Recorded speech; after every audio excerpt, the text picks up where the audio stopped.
Om Swastiastu. Pemirsa Bali TV seputar Bali kembali hadir dengan menyajikan sejumlah informasi menarik untuk Anda. Di antaranya adalah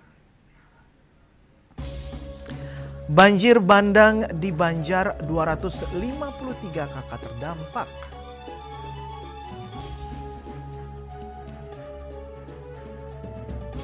Bali butuh Dewan Kesenian. Jangan lewatkan juga informasi menarik lainnya yang sudah disiapkan tim redaksi kami. Bersama saya Dwi Puryawan, inilah seputar Bali selengkapnya.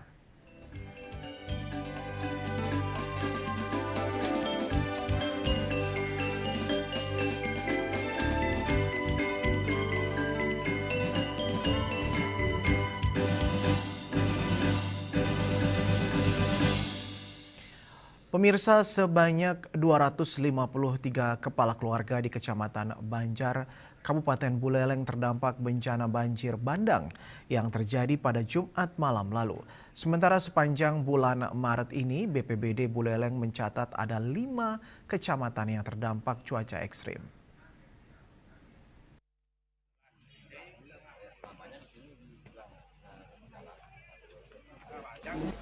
Pasca bencana banjir bandang yang terjadi di wilayah Kecamatan Banjar Buleleng, pemerintah daerah melalui BPBD Buleleng melakukan pendataan terhadap kerusakan dan dampak yang ditimbulkan. Dari data yang dihimpun, sebanyak 253 kepala keluarga terdampak bencana tersebut. Banjir bandang juga menelan 4 korban jiwa. 3 korban telah ditemukan dalam kondisi meninggal dunia, sementara 1 korban lainnya hingga kini masih dalam pencarian. Selain di Kecamatan Banjar, selama bulan Maret ini BPBD Buleleng mencatat sedikitnya 5 kecamatan terdampak cuaca ekstrim pasca bencana banjir. Pemerintah daerah melakukan berbagai upaya penanganan termasuk pembersihan material banjir yang menumpuk di sekitar lokasi. Alat berat dikerahkan dan difokuskan di Kecamatan Banjar karena wilayah ini menjadi daerah yang paling parah terdampak dalam siklus bencana 10 tahunan. Bupati Buleleng Nyoman Sucidre menyebut dampak banjir bandang sangat parah terutama bagi permukiman warga yang berada di bantaran sungai. Bahkan hingga saat ini SD Negeri 5 Banjar masih tertutup lumpur tebal akibat terjangan banjir. Selain upaya pembersihan, pemerintah juga melakukan pemulihan sosial bagi warga yang terdampak. Ada 90 tenaga yang gotong royong termasuk TNI Polri yang di SD 5 yang paling parah terdampak, SD yang paling parah. SD 5 Banjar. 4 itu semuanya dipusatkan di Banjar. Di Banjar dulu karena di sini paling parah. Ternyata kalau kita lihat di sini mungkin baru sebagian kecil saja. Ini sepanjang kemarin tinjau semua dari atas itu sepanjang bentaran sungai ini memang terdampak sekali dari banjir bandang, dan di utara juga luar biasa, kemarin sampai tidak bisa lewat, kita tidak bisa nyebrang di Kaliangat itu antara perbatasan Desa Banjar dengan Desa Banjar. Masuk kabupaten ya. Di dalam bulan Maret ini ada 5 kecamatan yang terdampak. Tercatat ada 94 kejadian dengan masyarakat yang terdampak baik kena ada dampak ringan ya, ada dampak sedang itu 511 kakak. Kemudian untuk Banjar sendiri, di Banjar ini sendiri masyarakat yang terdampak sesuai dengan data yang kita hitung terakhir 253 kakak. Sementara itu, berbagai instansi seperti TNI, Polri, Basarnas, BPBD, serta relawan terus bergotong royong membersihkan material banjir yang menumpuk di rumah warga maupun fasilitas umum seperti sekolah yang berada di bantaran sungai. Yasri Yuli, Bali TV. Pemerintah Kabupaten Badung kembali menunjukkan komitmennya dalam memperkuat kebersamaan dan kepedulian sosial menjelang Hari Raya Idul Fitri.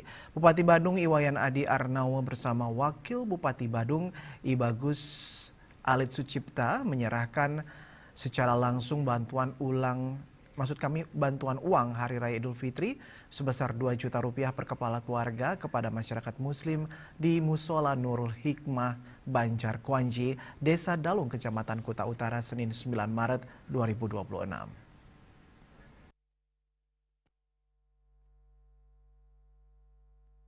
Penyerahan bantuan tersebut menjadi bagian dari program kepedulian sosial pemerintah Kabupaten Badung kepada masyarakat menjelang perayaan Hari Besar Keagamaan. Kehadiran Bupati dan Wakil Bupati Badung dalam kegiatan tersebut sekaligus menjadi bentuk perhatian pemerintah daerah dalam memastikan masyarakat dapat merayakan Idul Fitri dengan penuh kebahagiaan dan rasa kebersamaan. Dalam kesempatan tersebut, Bupati Badung Wayan Adi Arnawo dan Wakil Bupati Badung I Bagus Alit Sucipto menyerahkan bantuan secara langsung kepada para penerima manfaat di lingkungan Musola Nurul Hikmah. Bantuan uang tunai sebesar 2 juta rupiah per kakak ini diharapkan dapat membantu meringankan kebutuhan masyarakat menjelang Hari Raya Idul Fitri, sekaligus mempererat tali silaturahmi antara pemerintah daerah dengan masyarakat. Kegiatan penyerahan bantuan berlangsung dalam suasana penuh kehangatan dan kebersamaan. Masyarakat yang hadir menyambut baik program bantuan tersebut sebagai wujud nyata perhatian pemerintah daerah terhadap kebutuhan umat muslim yang akan merayakan Idul Fitri. Melalui program bantuan Hari Raya ini, pemerintah Kabupaten Badung terus berupaya menjaga harmoni sosial dan memperkuat semangat toleransi dan kebersamaan di tengah masyarakat yang majemuk. Dukungan terhadap perayaan Hari Besar Keagamaan menjadi salah satu langkah nyata pemerintah daerah dalam merawat kerukunan antar umat beragama di Kabupaten Badung. Saya bersama Bupati, Ketua DPRD dengan Sekda dengan jajaran menyerahkan bantuan sebagaimana komitmen kami memberikan bantuan sebesar 2 juta yang berbasis kakak kepada masyarakat Badung yang memang memenuhi persyaratan berkenaan dengan kegiatan hari besar keagamaan. Dan kebetulan kami hari ini memberikan bantuan kepada saudara kita umat muslim yang sebentar lagi akan merayakan Idul Fitri. Dan mudah-mudahan dengan bantuan ini yang pertama adalah beban bagi warga kami, warga muslim akan bisa sedikit teratasi. Karena bagaimanapun juga biasanya ketika ada tangan hari besar keagamaan itu sering terjadi inflasi.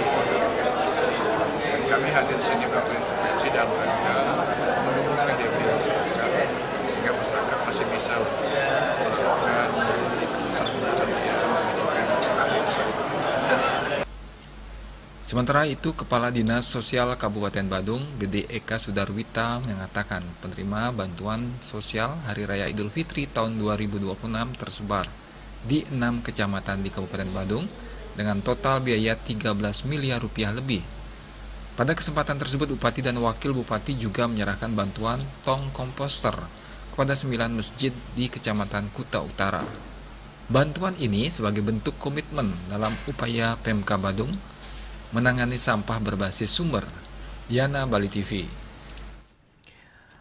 Lembaga Pemberdayaan atau LPLPD bekerja sama dengan BKS LPD Provinsi Bali dan Pemprov Bali kembali menggelar pelatihan sertifikasi kompetensi bagi pemucuk atau kepala LPD se-Provinsi Bali angkatan ke-36 di Denpasar pada Senin 9 Maret 2026.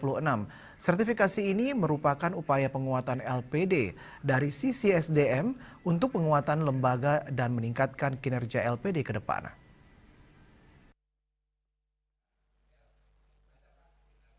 Pembukaan pelatihan sertifikasi bagi pemucuk LPD dibuka secara resmi oleh Kadek Doni Raditya selaku Kepala Bidang Pembinaan dan Perekonomian Adat Dinas PMA Provinsi Bali. Pelatihan tersebut turut dihadiri oleh Ketua LPLPD Provinsi Bali, I Gusti Nyoman Rijasa, Sekretaris Umum BKS LPD Provinsi Bali Made Pasti, dan LSP LKM Sertip Jakarta. Pembukaan ditandai dengan penyematan tanda peserta. Pelatihan ini diikuti oleh 30 orang peserta yang merupakan pemucuk atau kepala LPD dari seluruh LPD di Provinsi Bali. Pelatihan berlangsung 5 hari dan berakhir tanggal 13 Maret 2026. Materi pelatihan diantaranya standar kerja dan organisasi, manajemen, sistem administrasi, pembukuan keuangan dan kinerja, pengelolaan risiko, dan penyusunan rencana kerja dan anggaran. Ketua LPLPD Provinsi Bali I Gusti Nyoman Rijasa mengatakan pelatihan ini merupakan amanat dari Perda LPD. Kini LPD di Bali telah berkembang dengan pesat.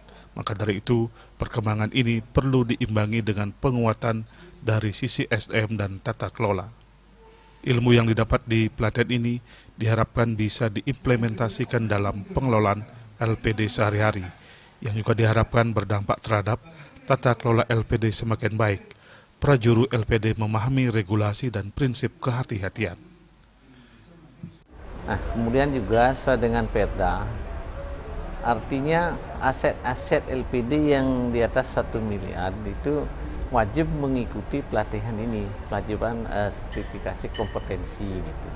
Nah, kita berharap dengan penguatan SDM ini betul-betul peran LPD yang ada nanti di masyarakat, artinya ilmu yang dapat pada saat pelatihan betul-betul bisa diterapkan. Artinya gimana? Kita berharap dengan tujuannya bagaimana menjadikan LPD itu sehat, kuat, produktif, dan berkelanjutan. Yang tentunya nanti bisa bermanfaat untuk warga itu sendiri dan desa adat itu sendiri.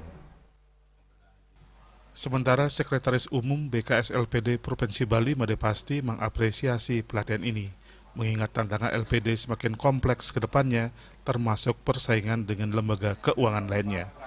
Kompetensi SDM, digitalisasi, dan tata kelola menjadi hal yang strategis untuk dikuasai prajuru LPD, agar LPD semakin dipercaya oleh masyarakat. Output yang kita dapatkan di samping daya saing sumber daya manusia tentu menjadi daya saing kelembagaan itu sendiri. Jadi penguatan kelembagaan yang nanti pada akhirnya ketika para pengolahnya sudah kita nyatakan sebagai kompeten seperti itu. Sementara Kadek Doni Raditya selaku Kepala Bidang Pembinaan dan Perekonomian Adat Dinas PMA Provinsi Bali mengajak peserta untuk sungguh-sungguh dalam menyerap ilmu dalam pelatihan ini, karena semakin berkembangnya LPD membutuhkan kompetensi, tata kelola, dan integritas untuk menjaga LPD dan kepercayaan masyarakat Bali. Ia juga mengingatkan prajuru LPD bahwa konsep ngayah atau mengabdi dalam mengelola LPD tidak lagi cukup, namun ngayah harus disertai dengan kompetensi, integritas, dan profesionalisme beretika untuk menghadapi perubahan di masa depan. Ria Sobal TV.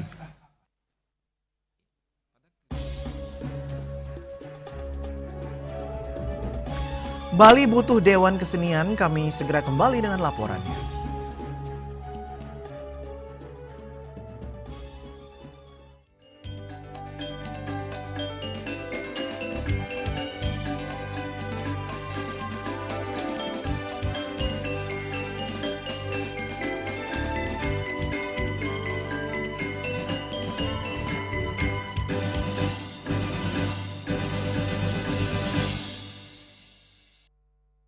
Minum kopi bisa dapat emas murni. Bisa dong. Menangkan 20 emas murni dari Kopi Luwak. Kumpulkan kopi luwak favoritmu, tata menjadi rangkaian yang menarik, foto atau video, upload ke sosial media, dan tag @kopiluwakofficial. Buruan kirim, jangan sampai ketinggalan. Kopi luwak dibuat dengan teknologi slow roasting yang diakui oleh BPOM. Harum nikmat aromanya menghadirkan kehangatan di bulan penuh berkah. Alhamdulillah. Selamat menunaikan ibadah puasa. Kopi Luwak, pelopor kopi hitam yang nyaman diminum. Emco, cat kayu dan besi. Sulingi pemangku peseraman tetap mengusahakan pendidikan moral. Budi pekerti suko wibawo tan kewawo dening pejah gereha astro gereha setri ngeten ya. Ane kadua eka dua swalaksana batara. Jadi alam niki seiseneng jagat niki sami kesusup oleh desang yang widi. Siwa bumi, ring bumi niki wenten batara niki. Sakaraga ngai mecaru kan ngidupang pertiwi di Bali buana bumi mengurip niki.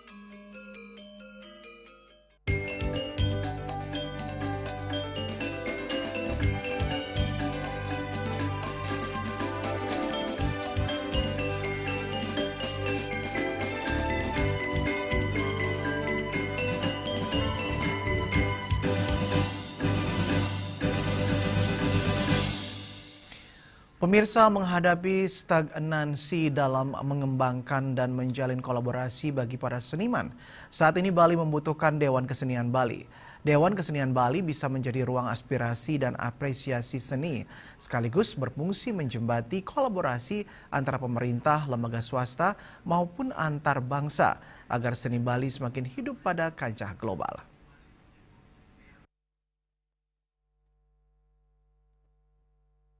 Menghadapi stagnasi dalam mengembangkan dan menjalin kolaborasi bagi para seniman, saat ini Bali membutuhkan Dewa Kesenian Bali sebagai ruang aspirasi dan apresiasi seni, sekaligus berfungsi menjembatani kolaborasi antara pemerintah, lembaga swasta maupun antar bangsa, agar seni Bali semakin hidup pada kancah global. Profesor Dr. Iwayan Kun Adnyana, Rektor Institut Seni Indonesia ISI Bali menjelaskan, ide tersebut tercetus saat menghadapi pembukaan pameran Tutur Ayu di Gria Santrian Sanur. Pihaknya mengajukan usulan terbentuknya Dewan Kesenian Bali sebagai organisasi independen untuk membangun wahana, ruang dialog lintas disiplin kesenian Bali dengan jumlah ribuan dan tetap eksis serta berkreativitas sampai saat ini. Pada kegiatan tersebut, yang juga dihadiri Ketua Dekranasda Provinsi Bali, Nyonya Swastini Koster, menyambut baik terbentuknya Dewan Kesenian Bali dengan catatan tidak overlapping atau tumpang tindih dengan Majelis Kebudayaan Bali yang sudah ada sebelumnya. Jadi, usulan pembentukan Dewan Kesenian Bali ini untuk menguatkan posisi kelembagaan Majelis Kebudayaan Bali. Kenapa bisa menguatkan? Karena cakupan atau tupoksi dari Majelis Kebudayaan Bali itu, kalau dalam konteks Bali, adalah pemajuan 19 objek kebudayaan. Seni ada di dalamnya.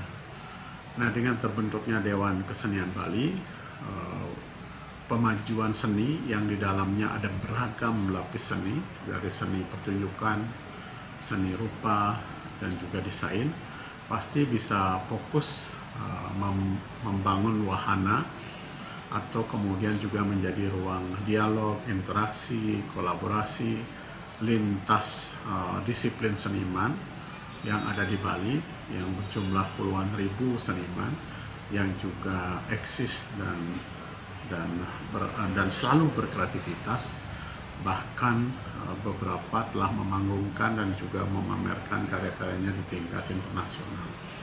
Jadi dengan Dewan Kesenian Bali akan tentu menjadi ruang dan membangun wahana seni atau wahana apresiasi tingkat global, mungkin bisa berbentuk biennale atau berbentuk annual tahunan sebagai summitnya pertemuan seni di Bali, yang kemudian bisa juga memberikan wadah untuk terbangunnya dialog, interaksi, dan kolaborasi seniman Bali dengan lintas bangsa, jadi seniman-seniman internasional. Nah, seperti juga Dewan Kesenian Jakarta misalnya, jadi peran Dewan ini akan menjadi betul-betul fondasi pemajuan seni di Bali. Karena Majelis Kebudayaan Bali lingkupnya sudah makro sekali. Jadi bicara tentang permainan tradisional, olahraga tradisional, bicara tentang ritus dan seterusnya. Kalau cakupan dalam Perda 4 tahun 2020 tentang pemajuan kebudayaan Bali ada 19 objek pemajuan kebudayaan. Jadi besar lingkupnya. Nah, dengan Dewan Kesenian ini pasti Majelis Kebudayaan Bali akan merasa terbantu. Prof. Kun menambahkan, aspirasi tersebut juga datang dari puluhan seniman seperti pelukis Bali yang datang dari kawasan Ubud, Nagasepo, serta Batuan yang juga merespon dengan baik ide terbentuknya Dewan Kesenian Bali tersebut. Juliana, Bali TV. Puncak perayaan Disnatalis ke-44 Universitas Mahasaraswati Unmas Denpasar berlangsung meriah di Auditorium Saraswati Denpasar Minggu 8 Maret 2026. Momentum ini menjadi ajang refleksi sekaligus penguatan komitmen Unmas untuk terus berkembang sebagai kampus unggul, inovatif, dan berdampak bagi masyarakat.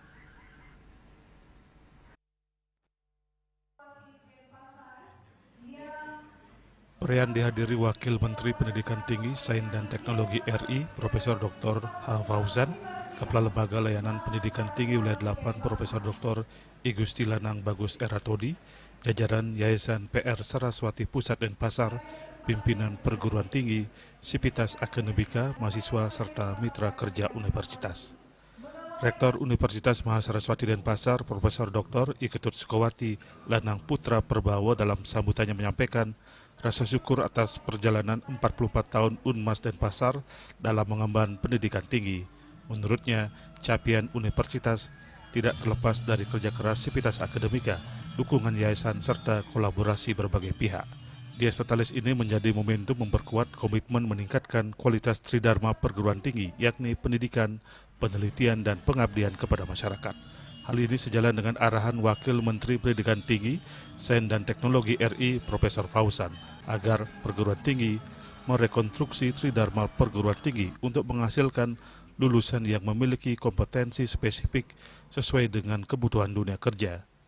Rektor menambahkan, melalui Dies Totalis ke-44 ini, Universitas Mahasaraswati Denpasar menegaskan komitmennya untuk terus menghadirkan pendidikan tinggi yang inovatif, berdaya saing global, dan memberikan kontribusi nyata bagi pembangunan masyarakat dan bangsa. Kita bersyukur, terima kasih atas dukungan semua ya, tentunya terima kasih pada Sangang Widiwasa, leluhur kami ya, karena mensupport kita, dan terima kasih kepada seluruh Sivitas Akademika Unmas, dan kami swasta unggul pertama kali yang ada di Bali NTP, dan semoga ini menjadi spirit untuk tetap kita untuk bergerak, bukan menjadi meninabobokan untuk membuat kerja jadi stuck ya, kemudian ke depan lebih baik lagi seperti tadi yang disampaikan oleh Ketua Yayasan maupun dari Pak Wamen, ini bukan jadi semacam membuat kita semacam jumawa, tetapi ini akan menjadi untuk pijakan kita kelak ke depan lebih baik. Sementara Ketua Yayasan PR Saraswati Pusat Denpasar, Cokordo Istri Sri Ramaswati menegaskan dukungannya terhadap Unmas menjadi perguruan tinggi unggulan dan pentingnya menjaga nilai-nilai luhur pendiri dan institusi serta memperkuat integritas dan kebersamaan dalam membangun Unmas ke depan. Pada kesempatan tersebut, Wakil Menteri Pendidikan Tinggi Profesor Dr. Fauzan memaparkan materi tentang transformasi tata kelola tridharma perguruan tinggi. Ia menekankan pentingnya konsolidasi perguruan tinggi dan peningkatan mutu pendidikan. Saat ini pelaksanaan tridharma perguruan tinggi ini masih cenderung parsial. Mestinya itu harus menjadi satu integrasi, satu kesatuan yang tak terpisahkan, dan kemudian dihubungkan dengan persoalan-persoalan sosial, persoalan-persoalan kemasyarakatan. Pada malam harinya diisi dengan acara malam keakraban di Mall Living World yang dihadiri segenap Sivitas Akademika Unmas yang menghadirkan berbagai kreativitas mahasiswa Unmas Denpasar. Sebelum puncak acara, rangkaian Dies Totalis diisi berbagai kegiatan seperti donor darah, pemeriksaan kesehatan gratis, serta layanan konsultasi dari fakultas. Selain itu digelar pula lomba internal bagi dosen dan tenaga kependidikan, Dharma Yatra ke Pura Ulun Danu Beratan dan Pura Ulun Danu Buyang, lomba-lomba STT Sebali, serta turnamen futsal Rektor Cup bagi SMA SMK Sebali. Ria Sebali TV.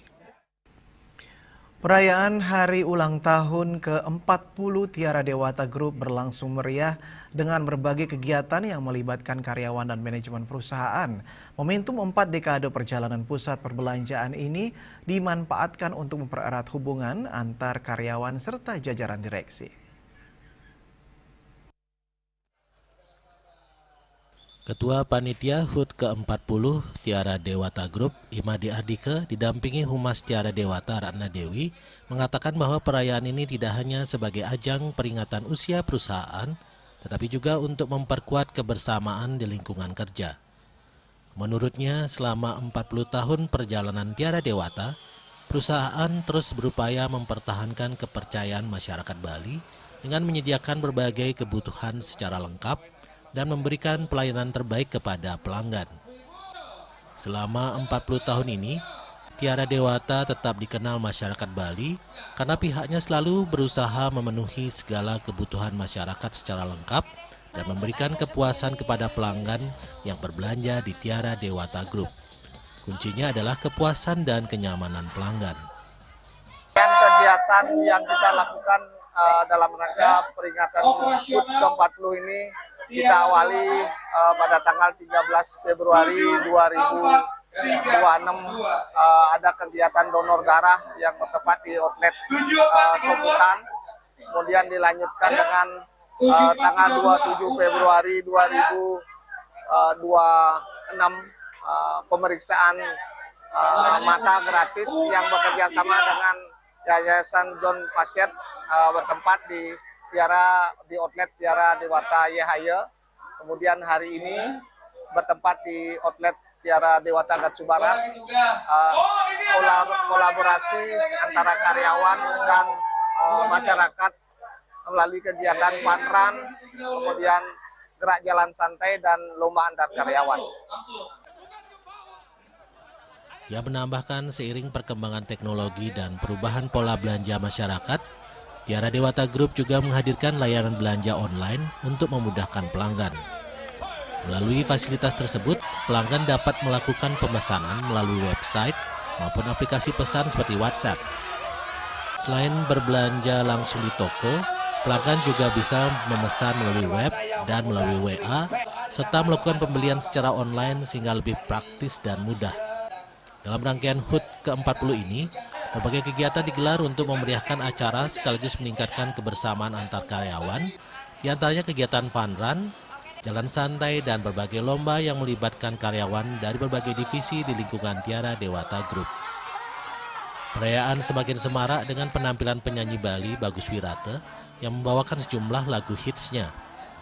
Penampilan tersebut disambut antusias oleh para karyawan dan staf Tiara Dewata Group yang turut bernyanyi bersama sehingga menambah semangat dan kemeriahan perayaan HUT ke-40. Di akhir acara, panitia juga menggelar undian berhadiah bagi para karyawan dengan hadiah utama 1 unit sepeda motor Yamaha NMAX dan 1 unit Yamaha Pasio.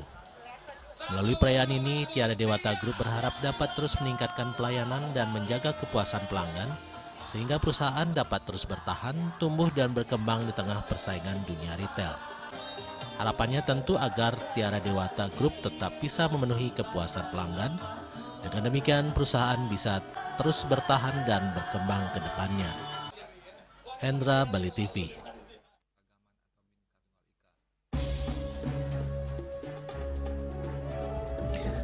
Kami akan segera kembali dengan informasi nyepi dan malam takbiran berbarengan, momentum perkuat toleransi antar umat beragama.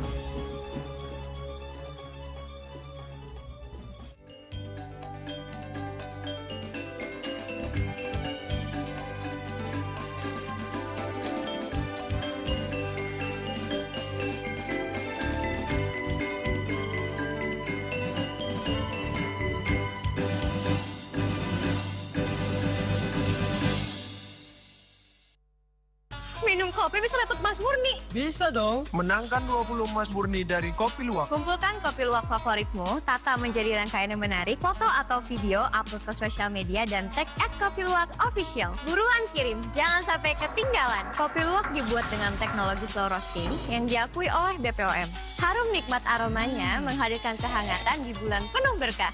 Alhamdulillah. Selamat menunaikan ibadah puasa. Kopi Luwak, pelopor kopi hitam yang nyaman diminum.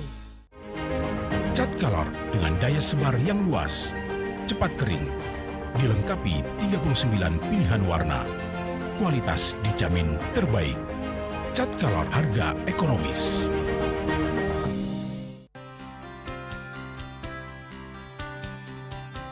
Puniki kemarjang disampun sampai ke alit nekulit. Metapak kalian bos, mepandes utawi mesangi, drama antar ketua Banjar Jakarta Selatan ada di Jakarta Selatan para pinangita miwah tokoh-tokoh umat ini. Emansipasi miwah penyarengan kerama istri saha anggen cangin purikau wenten taler 6 TPS tani kaayahin oleh kerama istri inggian ring TPS 6.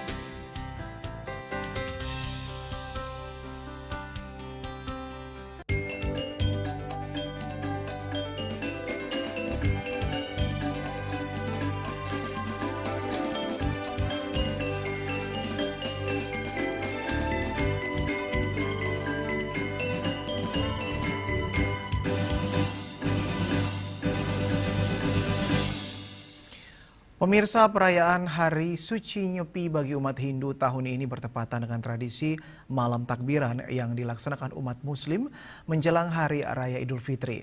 Fenomena ini disebut sebagai siklus yang jarang terjadi, yakni sekitar setiap 36 tahun sekali.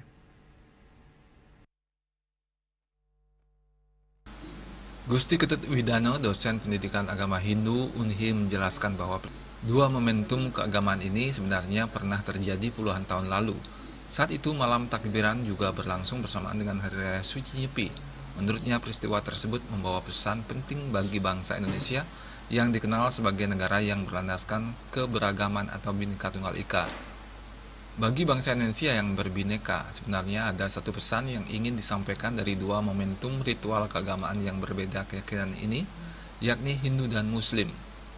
Khususnya di Bali, intinya sebenarnya sama, yaitu bagaimana masing-masing umat mampu mengendalikan diri. Ia menambahkan, pada hakikatnya setiap hari suci atau ritual keagamaan memiliki kata kunci yang sama, yakni pengendalian diri. Umat Hindu menjalankan catur berata penyepian yang menekankan pengendalian diri dalam berbagai aspek. Sementara umat Muslim dalam perayaan Idul Fitri juga melalui proses spiritual selama bulan Ramadan. Dalam konteks malam takbiran yang bertepatan dengan Nyepi, Gusti Widano menilai penting bagi setiap umat beragama untuk mengikuti arahan organisasi keagamaan masing-masing serta mengedepankan sikap toleransi. Khusus di Bali tentu berbeda dengan di luar daerah. Boleh dikatakan di Bali ini mayoritas umat beragama Hindu.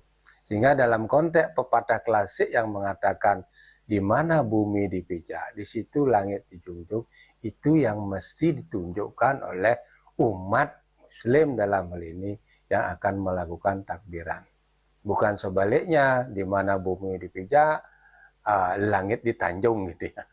Jadi itu tidak menunjukkan sikap toleransi yang benar. Karena umat Hindu di luar Bali pun pada saat Nyepi mereka akan tunduk dengan situasi kondisi di mana mereka berada di tengah golongan mayoritas.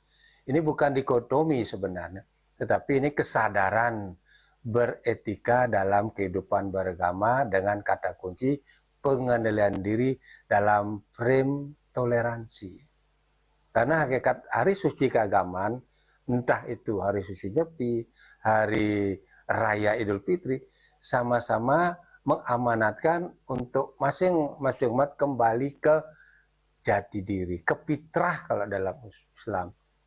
Artinya kita itu bagaimana di momen perayaan masing-masing hari suci keagamaan itu sama-sama bisa membersihkan diri, mengendalikan diri, menunjukkan sikap toleransi tentu dengan berpijak pada konsep Desa Kalepadra.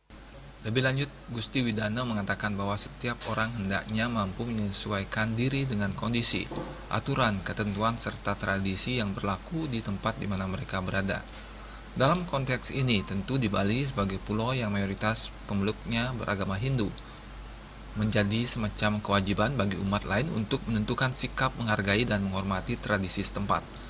Apalagi peristiwa berbarengannya tradisi ini hanya terjadi setiap 36 tahunan. Ia juga mengajak seluruh masyarakat untuk menjadikan momentum ini sebagai kesempatan menunjukkan sikap saling menghormati. Terlebih pelaksanaan catur berata penyepian oleh umat Hindu hanya berlangsung 1 hari dalam setahun. Untuk itu marilah kita menunjukkan sikap toleransi.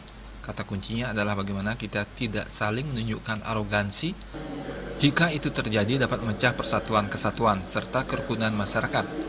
Gusti Widano menegaskan bahwa konsep ajaran Hindu sendiri mengedepankan kedamaian yang tercermin dalam ungkapan santi, santi, santi yang bermakna damai, damai, dan damai.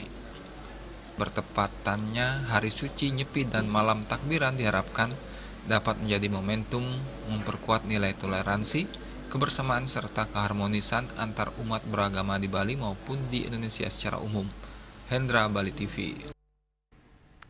Bupati Badung Iwayan Adi Arnawo mengajak umat Islam di Kabupaten Badung untuk turut menjaga keheningan saat Hari Raya Nyepi. Hal ini disampaikan menyusul kemungkinan berdekatan atau bersamaan dengan malam takbiran menjelang Hari Raya Idul Fitri.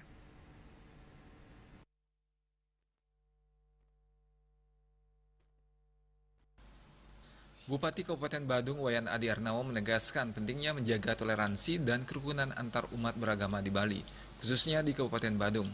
Ia berharap pelaksanaan malam takbiran dapat diatur sedemikian rupa agar tidak mengganggu pelaksanaan Hari Raya Nyepi yang identik dengan suasana hening dan penuh perenungan. Menurutnya, Forum Kerukunan Umat Beragama FKUB Badung telah melakukan koordinasi dengan berbagai tokoh lintas agama untuk menyempakati diharapkan tanpa menggunakan pengeras suara saat Nyepi berlangsung, serta dilaksanakan di sekitar tempat ibadah guna menjaga suasana tetap kondusif. Bupati Adi Arnawo menilai langkah ini merupakan bentuk nyata saling menghormati antar umat beragama di Bali. Mengajak kepada saudara-saudara umat Muslim dan musuh kita juga untuk sama-sama menjagalah bagaimana caranya agar malam takbiran diatur. Saya kira udah FKUB juga di waktu udah koordinasi dengan para tokoh lintas agama untuk membuat satu standar kesepakatan bahwa berapa sebatas mana. Kalau nggak salah yang disampaikan kepada saya, bagi warga yang akan melakukan malam takbiran dimungkinkan dengan jarak 500 tempat ibadah. Jadi 500 tempat ibadah jalan kaki tidak boleh memanfaatkan suara. Nah, ini kan bagian daripada kita menjaga kerukunan umat beragama kita di Badung. Bupati juga mengapresiasi sikap tersebut dan semangat toleransi yang telah ditunjukkan oleh seluruh elemen masyarakat. Ia berharap kesepakatan bersama ini dapat menjadi contoh dalam menjaga keharmonisan kehidupan beragama, sehingga kerukunan antar umat beragama di Kabupaten Badung maupun di Bali pada umumnya tetap terjaga dengan baik. Yana Bali TV. PT Indo Bali Gas Group menggelar buka puasa bersama dengan para warga binaan di Lembaga Pemasyarakatan Perempuan Kelas 2A Kerobokan Badung pada Sabtu 7 Maret 2026. Kegiatan ini pemirsa merupakan bentuk kepedulian sosial owner PT Indo Bali Gas Group, Hazah Dewi Supriyani, atau yang akrab disapa Hazah Anik Yahya, kepada para perempuan yang tengah menjalani masa pembinaan di dalam lapas. Buka puasa bersama ini berlangsung dalam suasana hangat dan penuh kebersamaan. Owner PT Indo Bali Gas Group, Hajah Dewi Supriyani, biasa disapa Hajah Anik Yahya, mengatakan kegiatan sosial biasanya digelar untuk berbagi pada anak-anak yatim dan kaum duafa. Namun kali ini ia memilih untuk berbagi kebahagiaan bersama warga binaan. Sejak tahun 2019, ia secara konsisten menjalin silaturahmi dengan pihak lapas dan para warga binaan. Berbagai kegiatan sosial kerap ia selenggarakan untuk memberikan dukungan moral sekaligus hiburan bagi para perempuan yang sedang menjalani masa pembinaan. Ia berharap setelah menjalani masa pembinaan di lapas, para warga binaan dapat kembali ke masyarakat sebagai pribadi yang lebih baik. Kami buat di sini. Kenapa kami buat di sini? Karena hanya panggilan ya. Saya juga seorang wanita. Saya pribadi yakin saudara-saudara yang di lapas wanita ini yang tinggal di sini, saya yakin mereka tidak 100% salah karena keadaan, terutama faktor ekonomi. Andai kata ekonominya mapan, keluarganya atau suaminya, tidak mungkin mereka ada di sini. Kepala Lapas Perempuan Kelas 2A Kerobokan Niluh Putu Andiani menyampaikan apresiasi atas kepedulian yang ditunjukkan oleh Hajah Anik Yahya kepada para warga binaan. Menurutnya, kegiatan seperti ini mampu memberikan semangat baru bagi warga binaan dalam menjalani proses pembinaan di dalam lapas. Buat Ibu Ani, PT Indo Bali Gas yang setiap tahunnya selalu hadir bersama kami di Lapas Perempuan Kerobokan ini untuk buka puasa, berbagi kebahagiaan di bulan Ramadan ini. Sekali lagi terima kasih, semoga ke depannya, tahun-tahun berikutnya, Ibu beserta rombongan bisa hadir kembali bersama-sama di sini, berbagi kebahagiaan di Lapas Perempuan Kerobokan ini. Kegiatan ini juga mendapat dukungan dari sejumlah organisasi kemasyarakatan, diantaranya Ikatan Cendekiawan Muslim Indonesia atau It's Me or Will Bali dan organisasi wanita Al-Irsyad Bali. Alhamdulillah kegiatan ini sangat luar biasa, sangat memotivasi dan inspirasi bagi Ibu Andi selaku owner dari Indo Baligas Group terhadap kegiatan yang dilakukan di lapas perempuan ini. Dan ini kami yang kedua kali hadir di dalam kegiatan ini. Sangat menggembirakan bisa berbaur dengan saudara-saudara kita dari warga binaan lapas perempuan ini. Kami dari Wanita Alirsat baru pertama kali kita ke sini. Sangat antusias lagi lihat orang-orang yang di sini binaan, semangat, bergembira. Terima kasih Bu Ani, semoga dilimpahkan rezekinya, dimudahkan segala urusannya. Selain itu, acara buka puasa bersama turut melibatkan para pelaku usaha mikro kecil dan menengah atau UMKM yang menjajakan berbagai makanan seperti bakso, sate, siomay, hingga es dawet. Kehadiran para pelaku UMKM ini turut memberikan manfaat ekonomi bagi masyarakat kecil. Winata Bali TV.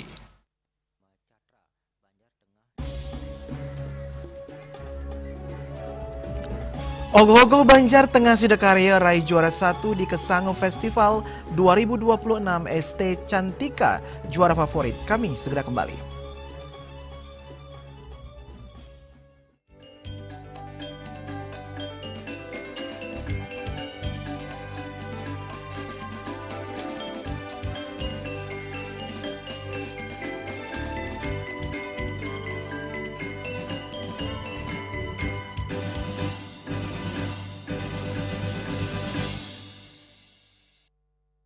Minum kopi bisa dapat emas murni. Bisa dong. Menangkan 20 emas murni dari Kopi Luwak. Kumpulkan kopi luwak favoritmu, tata menjadi rangkaian yang menarik, foto atau video, upload ke sosial media, dan tag @kopiluwak_official. Buruan kirim, jangan sampai ketinggalan. Kopi luwak dibuat dengan teknologi slow roasting yang diakui oleh BPOM. Harum nikmat aromanya menghadirkan kehangatan di bulan penuh berkah. Alhamdulillah. Selamat menunaikan ibadah puasa. Kopi Luwak, pelopor kopi hitam yang nyaman diminum.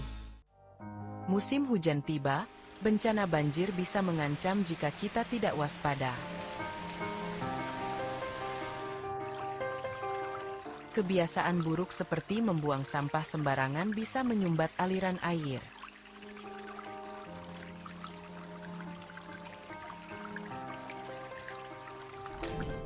Kita bisa mencegah banjir dengan bergotong royong, menjaga selokan bersih, dan menanam pohon.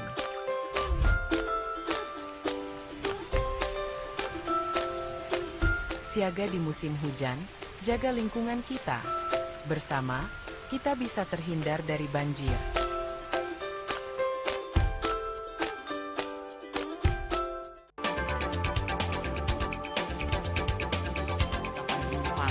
Pihak bandara telah melayani sebanyak 192.284 penumpang, baik domestik maupun internasional. Operator mengatakan dari kunjungan wisatawan mencapai 3.000 pengunjung per hari tersebut.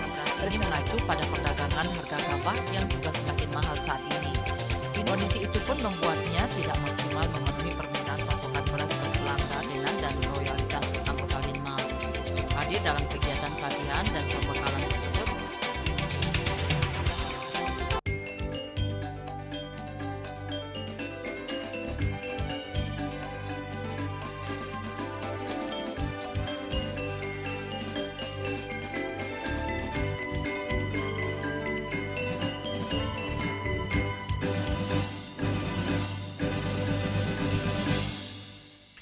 Pemirsa, ogoh-ogoh Seketruna ST Taruna Dharma Castra Banjar Tengah, Sidakarya dan Pasar Selatan dinobatkan sebagai ogoh-ogoh terbaik dan meraih juara 1 di Kesango Festival 2026.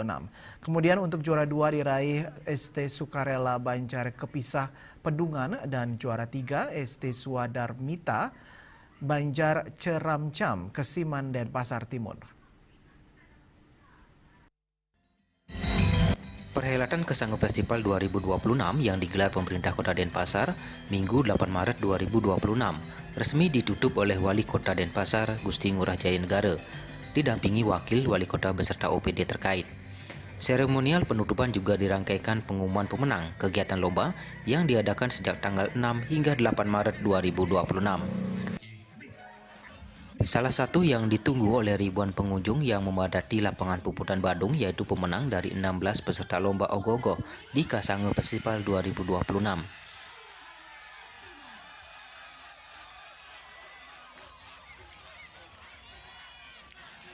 Pengumuman diwarnai riuh euforia oleh pendukung dari masing-masing Banjar.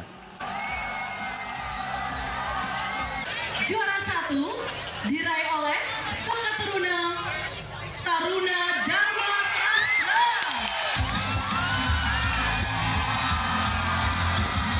Dari hasil penilaian dan keputusan tim juri, pemenang lomba ogoh-ogoh di Kasange Festival 2026 ini diraih oleh ST Taruna Dharma Catra, Banjar Tengah Sidekarya.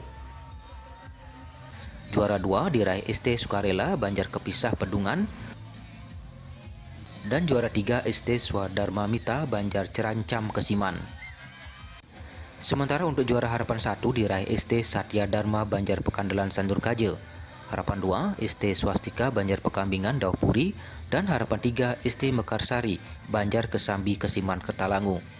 Sebagai bentuk apresiasi, selain menerima piagam penghargaan, para pemenang juga mendapatkan hadiah uang 50 juta rupiah untuk juara 1, 40 juta rupiah untuk juara 2, dan 30 juta rupiah peraih juara 3. Tak hanya itu, 16 peserta lomba ogoh-ogoh juga menerima hadiah masing-masing 30 juta rupiah. Hadiah diserahkan langsung Wali Kota Denpasar bersama wakil dan pimpinan OPD.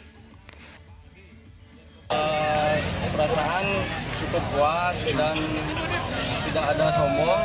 Semoga untuk tahun depan karya-karya Semeton Scout Runut khususnya di Kota Denpasar bisa semakin meningkat, dan karya di tahun ini sudah bagus-bagus semuanya, dan di tahun depan semoga Kasange Fest lebih meriah lagi dan mungkin bisa ditambah lagi nominasi pesertanya. Tidak ada memprediksi, jadi kita di sini langsung real saja di pengumuman. Sementara ogoh-ogoh ST Cantika dari Banjar Sedana Merte yang sebelumnya digadang-gadang akan menjadi juara oleh beberapa pencinta ogoh-ogoh memperoleh juara favorit di Kasange Festival Denpasar 2026. Pada kesempatan tersebut juga diumumkan pemenang perlombaan kategori lain seperti lomba ogoh-ogoh mini, tapel, sketsa, lomba bapang barong, lomba kendang, bleganjur, serta pemberian piagam penghargaan bagi tokoh, seniman dan pendukung acara. Ari Wiratmaja dan Edi, Bali TV. Pemirsa, sebagai penyedia air minum, Perumda Tirta Hita Buleleng bergerak cepat memberikan pelayanan air bersih kepada masyarakat terdampak banjir bandang di Kecamatan Banjar. Sebanyak 11 mobil tangki air bersih dikerahkan untuk memenuhi kebutuhan warga di lokasi berdampak bencana.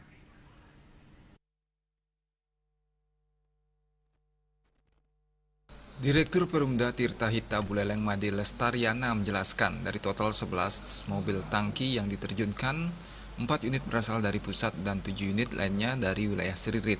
Mobil tangki ini disalurkan ke sejumlah titik yang mengalami kesulitan mendapatkan air bersih pasca banjir. Selain itu, BPBD dan PMI juga mengambil air tangki ke kantor Seririt sebanyak kurang lebih 25 air tangki. Selain distribusi air bersih, Perumda Tirta Hita juga melakukan pengurasan pada reservoir agar kualitas air kembali jernih dan layak digunakan oleh masyarakat. Sementara itu, sumber air di wilayah Padang Mulyo turut terdampak banjir sehingga kondisi air masih keruh. Meski demikian, secara fungsi utilitas sumber air tersebut masih dapat beroperasi. Kita juga terdampak, di samping warga masyarakat secara langsung di sana, kita juga terdampak. Salah satu sumber air kita, broad catering yang ada di Pakung Dalam, itu ya. Jadi ada luberan air yang cukup besar, karena itu merupakan hulu sungai Buleleng, Tukat Buleleng. Jadi di situ hulunya sekali sumber air kita di situ. Perbaikan juga telah dilakukan terhadap pipa distribusi yang sempat putus di wilayah Banjar, sehingga saat ini layanan air bersih kembali berjalan normal. Secara umum, kondisi ini tidak memberikan dampak besar terhadap penyediaan air bersih di Kabupaten Buleleng. Kedepan, Perumda Tirta Hita Buleleng masih menghadapi berbagai tantangan sekaligus peluang untuk memperluas cakupan layanan air bersih bagi masyarakat. Yasri Yuli, Bali TV. Konsumsi gula harian pada anak-anak dan remaja perlu mendapat perhatian serius seiring perubahan gaya hidup yang membuat asupan gula semakin berlebih. Kondisi ini dikhawatirkan dapat meningkatkan resiko berbagai penyakit kronis jika tidak dikendalikan sejak dini. Dosen Prodi Gizi dan Dietetika Jurusan Gizi Poltekkes Kemenkes Denpasar, Dr. Iputu Suwiro Oke mengatakan, perubahan pola konsumsi masyarakat saat ini menunjukkan kecenderungan meningkatnya asupan gula, garam, dan lemak yang berdampak besar terhadap kesehatan. Ia memaparkan menurut hasil riset, kesehatan menunjukkan penyakit yang berkaitan dengan konsumsi gula berlebih seperti diabetes mellitus, penyakit jantung, dan berbagai penyakit tidak menular lainnya terus mengalami peningkatan. Kondisi tersebut dapat memicu berbagai gangguan kesehatan, mulai dari obesitas, gangguan metabolisme, hingga penyakit kronis. Terkait batas aman konsumsi gula, Suwiro Oke menjelaskan, dalam kebutuhan gizi harian terdapat pembagian sumber energi dari karbohidrat, protein, dan lemak. Ia menyebut konsumsi gula sederhana dianjurkan tidak lebih dari 20% dari total kebutuhan karbohidrat harian. Secara praktis, batas aman konsumsi gula bagi anak dan remaja berkisar 20-25 gram atau sekitar 4-5 sendok teh per hari.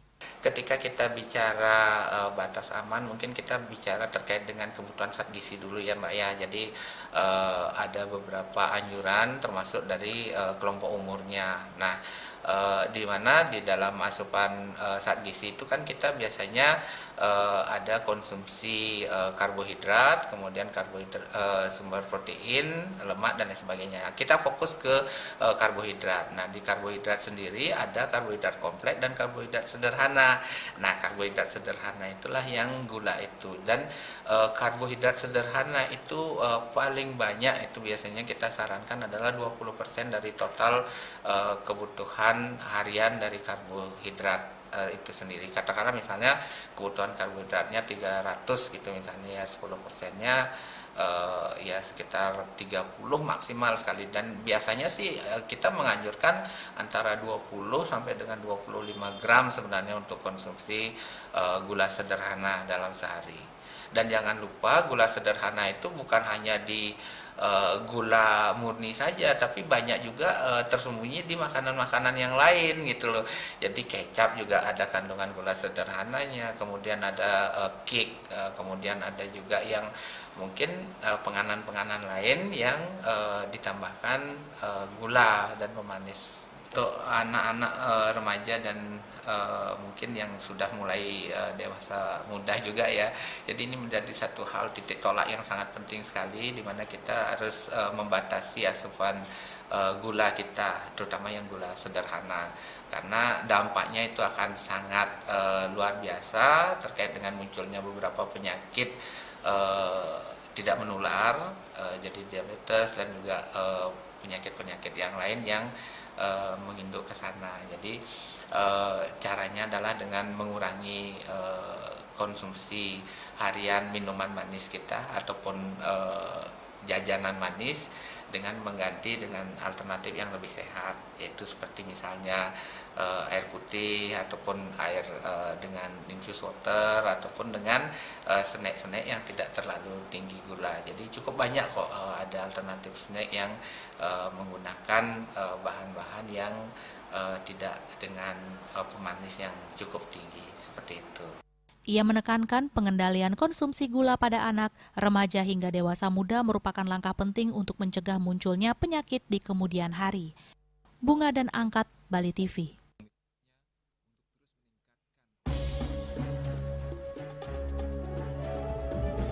Pemirsa, jangan beranjak dulu. Kami segera kembali dengan laporan Badung Saka Festival 2026 ditutup. Pemenang akan diumumkan 11 Maret.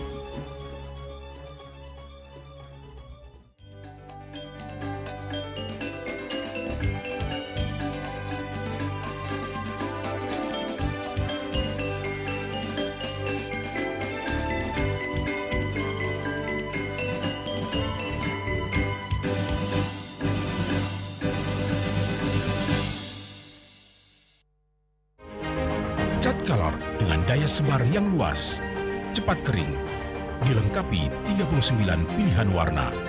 Kualitas dijamin terbaik. Cat Color, harga ekonomis.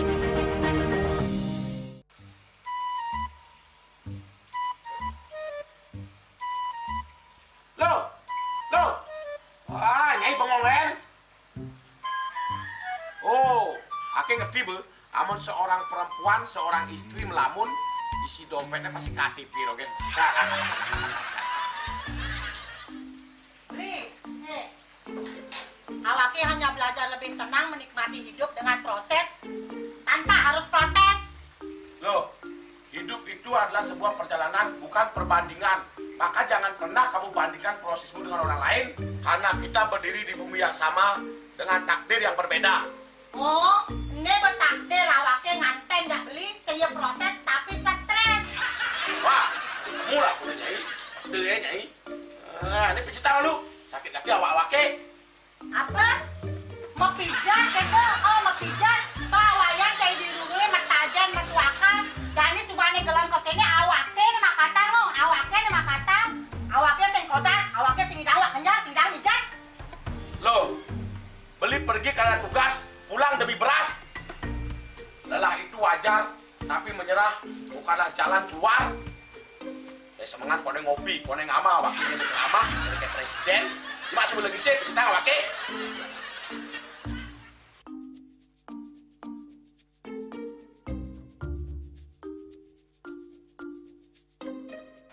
Kene ini awaknya makatang, awaknya bermedati ngencadang dongkang ini.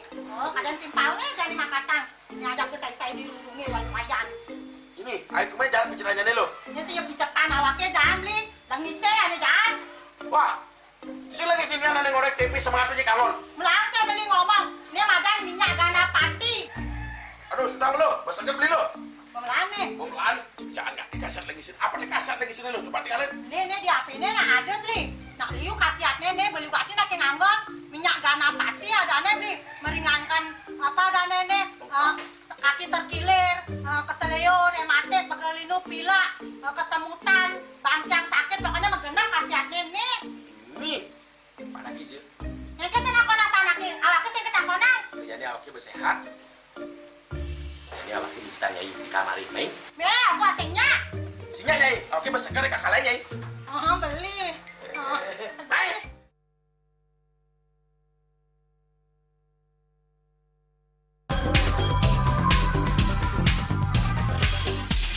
This indicate that Bali has recovered after the COVID-19 pandemic and has become the main destination for world tourists.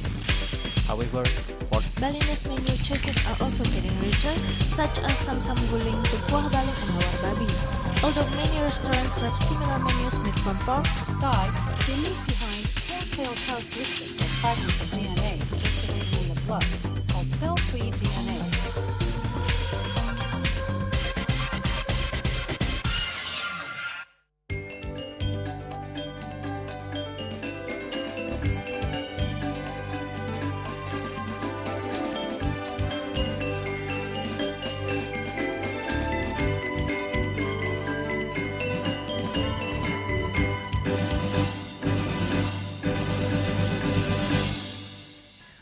Pemirsa, gelaran Badung Saka Festival 2026 yang telah berlangsung selama 3 hari, Minggu malam 8 Maret resmi ditutup.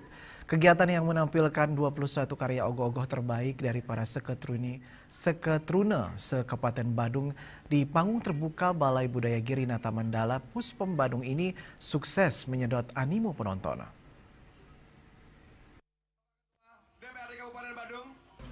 Acara penutupan Badung Saka Fest 2026 dihadiri Bupati Badung Iwayan Adi Arnawo bersama Wakil Bupati Badung Bagus Alit Sucipto dan Ketua DPRD Badung Gusti Anom Gumanti. Dalam sambutannya, Bupati Adi Arnawo menyampaikan apresiasi tinggi kepada seluruh peserta lomba yang telah menampilkan kreativitas dan inovasi seni sekaligus menjaga ketertiban selama kegiatan berlangsung. Lebih lanjut, Bupati menyampaikan komitmennya untuk terus meningkatkan kualitas penyelenggaraan festival pada tahun-tahun mendatang. Ia bahkan berjanji akan menghadirkan konsep penyelenggaraan yang lebih spektakuler pada Badung Saka Festival 2027. Dari segi peserta, ia menilai kualitas ogoh-ogoh yang ditampilkan tahun ini sangat luar biasa. Bahkan menurutnya tingkat kreativitas yang tinggi membuat tim juri menghadapi tantangan dalam menentukan pemenang. Sebagai bagian dari peningkatan fasilitas, Pemkab Badung juga merencanakan penambahan layar LED berukuran besar di area venue, agar pengunjung dapat menyaksikan penampilan ogoh-ogoh dengan lebih jelas. Sebagai bentuk dukungan terhadap pengembangan seni tradisi, pemerintah daerah memberikan bantuan hibah kepada karya ogoh-ogoh yang dinilai layak tampil di Puspom Badung meskipun tidak meraih juara.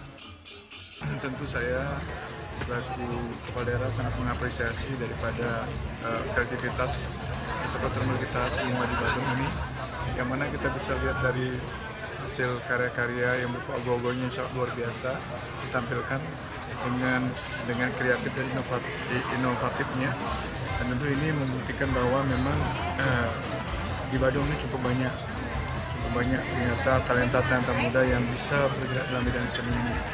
Mudah-mudahan nanti dengan kegiatan yang dilakukan tahun 2026 ini, 2027 nanti kita akan bisa menyelenggarakan yang jauh lebih bagus lagi, baik dari penyelenggaraannya maupun karya-karya yang akan ditampilkan oleh anak muda kita di Badung. Yang paling penting adalah bagaimana kita menanamkan nilai-nilai budaya ini kepada anak muda kita di zaman yang seperti global sekarang ini.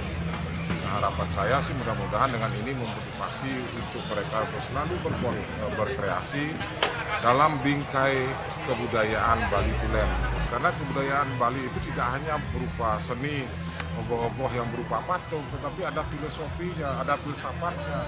Kemudian ada cerita-cerita yang memang dituntun melalui ajaran agama, kemudian melalui lontar, kemudian melalui para resi. Nah, itu yang perlu dibangkitkan ke depan sehingga dituangkan, diakselerasi dengan yang namanya ogoh-ogoh. Dalam acara penutupan atau hari ketiga ini dipentaskan 7 ogoh-ogoh nominasi, yakni dari nomor urut 15 hingga 21. Penampilan masing-masing peserta mendapatkan sambutan yang meriah dari para penonton. Hasil penilaian seluruh peserta yang berlaga dalam Badung Saka Fest 2026 tidak langsung diumumkan saat penutupan festival. Panitia menjadwalkan pengumuman juara pada 11 Maret 2026 melalui media sosial resmi Pemkab Badung. Eka Yana, Bali TV. Pegelaran Badung Saka Festival 2026 semakin semarak dengan kehadiran langsung Gubernur Bali Wayan Koster yang turut menyaksikan pementasan ogoh-ogoh di lapangan Balai Budaya Girinata Mandala, kawasan pusat pemerintahan Puspom Kabupaten Badung, Sabtu malam 7 Maret 2026. Kehadirannya menambah antusiasme masyarakat yang memadati arena pertunjukan.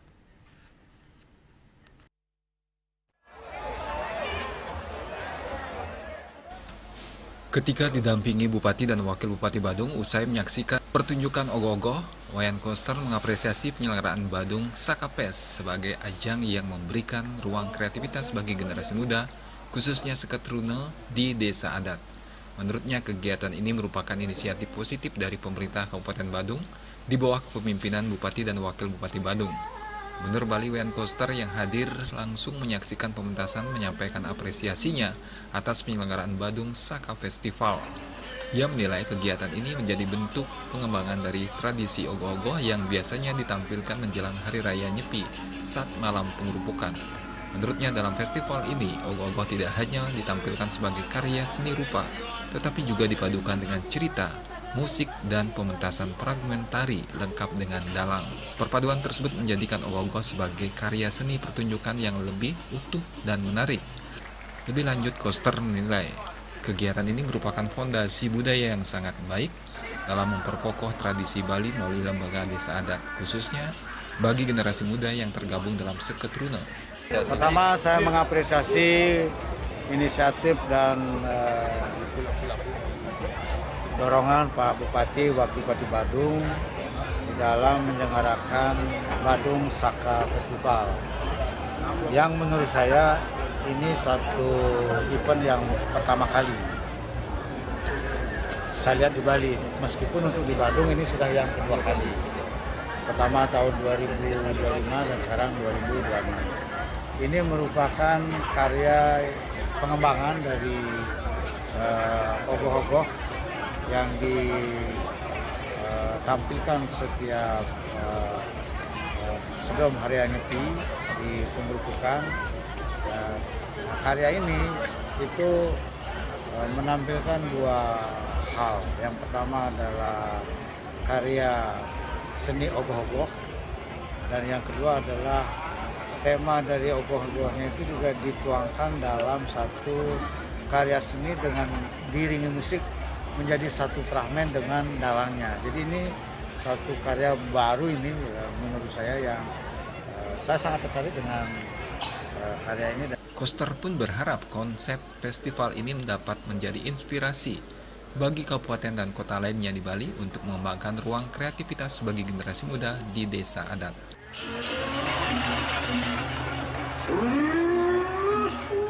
Indrawan, Bali TV. Pemirsa, kawasan Puspem Badung begitu penuh sesak akibat antusiasme penonton dalam menyaksikan pementasan ogoh-ogoh hari kedua Badung Saka Festival pada Sabtu 7 Maret 2026. Mereka tidak mau melewatkan 7 karya seni ogoh-ogoh yang dibalut pementasan fragmentari dan beleganjur. Sejak sore masyarakat memadati area Puspem Badung dan rela menunggu dengan setia atraksi ogoh-ogoh, baik anak-anak, pemuda, bahkan orang tua. Adapun 7 ogoh-ogoh yang ditunggu-tunggu begitu memukau. Setiap atraksi ogoh-ogoh tampil memikat dengan konsep cerita yang syarat filosofi. Bahkan Gubernur Bali Wayan Koster didampingi Bupati Badung Adi Arnao, Wakil Bupati Badung Bagus Alit Sucipto, Wakil Ketua DPRD Badung Made Sunarte, menyaksikan secara langsung event budaya ini. Pementasan pertama adalah Prayatna dari ST Putra Laksana Banjar Bersih Desa Adat Tegal yang menggambarkan dialektika spiritual antara energi kosmis Ratu Gede Mecaling dan kesiapsiagaan Idewa Agung Anom dalam menjaga keseimbangan jagat. Ogoh-ogoh lain yang menyita perhatian adalah Semara Pralaya dari ST Yowana Dharma Kencana Banjar Petang Kaje yang mengangkat kisah legenda Jaya Pangus dan Kang Cingwi, sebuah cerita tentang cinta, konflik, dan konsekuensi dari takdir. Sementara ST Yowana Giri Banjar Tegal Desa Adat Kuta menghadirkan karya Ratna Kusuma yang menceritakan perjalanan spiritual manusia dalam menghadapi hukum karma dan perjalanan jiwa menuju kesucian. Tak kalah menarik pementasan karya Manutur dari ST Buana Kusuma Banjar Pekan Desa Adat Bualu menyampaikan pesan kuat tentang keserakahan manusia terhadap alam yang akhirnya memicu murka kekuatan kosmis. Salah satu terlihat untuk Jantra Hurit karya ST Putra Baruna Banjar Lod Padonan Desa Adat Prerenan menggambarkan roda kehidupan yang terus berputar di tengah perubahan zaman yang berisikan sejumlah ogoh-ogoh wanita berayunan. Sedangkan Rudra Agni Pralayangning Jagat dari ST Dharma Satya Banjar Wiradharma Desa Adat Menguitani mengangkat kisah mitologis pertempuran antara kekuatan cahaya dan kegelapan dalam kelahiran Dewa Kartikeya. Satu lagi karya yang syarat pesan moral adalah Kalabendu dari ST Bakti Dharma Banjar Kangin Desa Adat Pecatu yang menggambarkan kemerosotan kesadaran manusia terhadap alam dan pentingnya kembali pada prinsip Trihita Karana. Saka Fest tidak hanya menjadi ajang kreativitas ogoh-ogoh tetapi juga ruang refleksi tentang kehidupan, hubungan manusia dengan alam, dan nilai spiritual yang diwariskan dalam budaya Bali. Melalui karya-karya monumental tersebut, para seniman muda Bali tidak sekedar menampilkan bentuk visual yang megah, tetapi juga menyampaikan pesan filosofis tentang keseimbangan hidup, karma, dan kesadaran manusia terhadap alam semesta.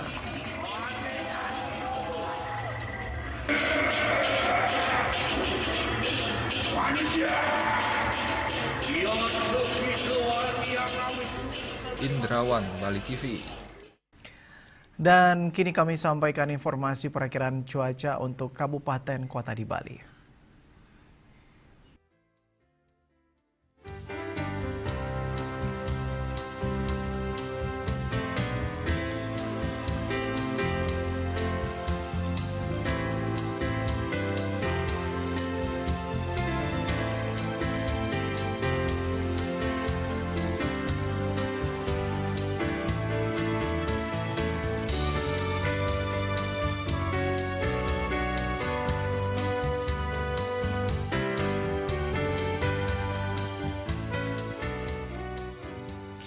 Pemirsa seputar Bali bersama Minyak Apun Ganapati Husada Bali Keluarga Sehat. Update terus informasi Anda dengan subscribe dan like YouTube channel Bali TV @News Bali TV.